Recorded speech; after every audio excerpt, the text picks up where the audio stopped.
Hey y'all, Devin here with JcrOffroad. This video, I'm just going to show you how to get a handle on this grab handle installation.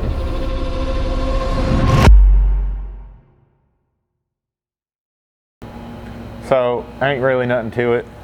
We're going to be picking a couple crossbars up here, find a spot you want this to go in, and then just take y'all a couple rags, stuck them underneath there. Keep those from banging into your pretty top up there, you know. So then just take your 532s, get up here, pull them old bolts out.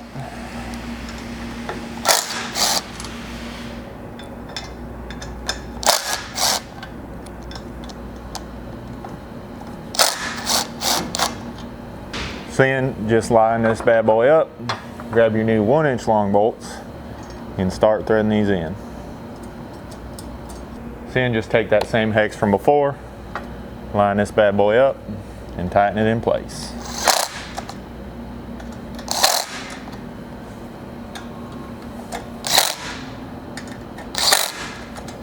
So that's really all there is to it.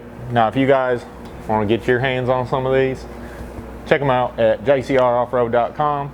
You can call us at 269-353-1184 or send us one of them fancy little email things to info@JcrOffroad.com.